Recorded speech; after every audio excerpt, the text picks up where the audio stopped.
მე ვარ ქეთი ჯოლბორდი, პოეტი, ლიტერატურათმცოდნე, რედაქტორი, პედაგოგი, დედა და პოეზია არის ჩემი ცხოვრების მთავარი სტიმული. ლიტერატურა და პოეზია ჩემ ცხოვრებაში სულ იყო ბავშვობიდან წერდი, მაგრამ უფრო სერიოზული აღქმა ამ ყველაფრის და სერიოზული მიდგომა წერასთან განაპირობა სტუდენტობისას, როდესაც აღმოჩნდი ნოდარ ტაბიძის ლექციებზე. ეს გახდა არაჩვეულებრივი ადამიანი, გალაქტიონ ტაბიძის ძმისშვილი, მთელი თავისი გენეტიკური აქცენტებით, ცოდნით შემოდიოდა ლექციაზე და გარდაქმნიდა მთლიან ლექციას, ასე ვთქვათ, ლიტერატურულ პარნასად და სწორედ მაშინ გავამახვილე ყურადღება უფრო მეტად პოეზიისადმი, რა თქმა უნდა, მანამდე მქონდა რაღაც უფრო ისეთი ჩემთვის ჩანაწერები პირადული და როდესაც ბატონმა ნოდარმა მოგცა ერთხელ ასეთი დავალება, რომ უნდა დაგვეწერა რაღაც ამ სიტყვაზე იყო ასაგები მინიატურა, როგორც ყოველთვის ყველას ასე გადაუშლი და წითელი კალმით შეუსწორებდა, ზოგჯერ მთლიან ნაწერს გადააგდებდა, ასეთი ტიპი იყო და თან ამავე დროს ვამახვილებ ყურადღებას, რომ უძვირფასესი ადამიანი. და ერთხელაც მქონდა ასეთი მეც მინიატურა მიტანილი ლექციაზე და კითხულობს, მაგრამ არაფერს არ ასწორებს და მე ვფიქრობ ახლა, რომ ბოლოს ალბათ დაკუჭავს და გადააგდებს ერთიანად და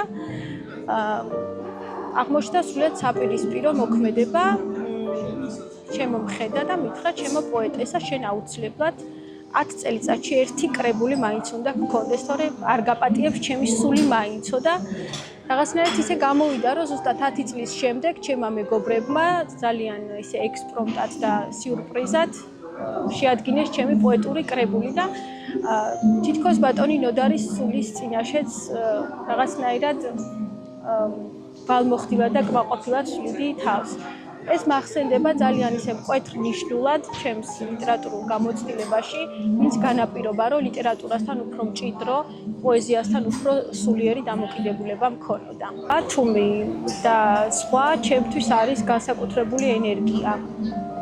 ყოველთვის, როდესაც ვთქვათ, ლიტერატურულ პასაჟებს არ უკავშირდება ჩემი ბათუმში სტუმრობა, მაინც ლიტერატურაა და მაინც პოეზია ეს ჩემთვის და ყოველთვის სხვა შემთხვევაშიც კი ლიტერატურულ ტალღაზე ვარ, ასე ვთქვათ, როდესაც ბათუმში ვარ.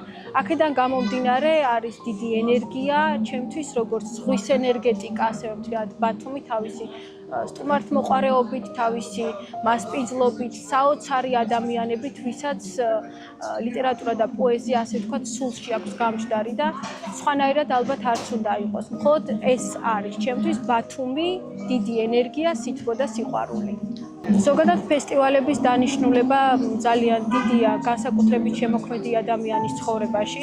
ჩვენ ახლა წერილებს ავტორებს ზოგადად, ხო, ეს იქნება პროზაიკოსი თუ პოეტი, არ ხვდებით მხოლოდ ლიტერატურულ სივრცეებში, არა, ეს ადამიანები მუშაობთ სხვადასხვა მიმართულებით, სხვადასხვა პროფესიებით და დამეთანხმებით ალბათ იმაშიც, რომ ეს ცხოვრების რიტმი იმდენად აჩქარებულია და იმდენად სხვანაირ რუტინაში ვართ ჩართული, რომ აი ეს ლიტერატურული გადახვევები ძალიან გვჩველის და გვწყალობს.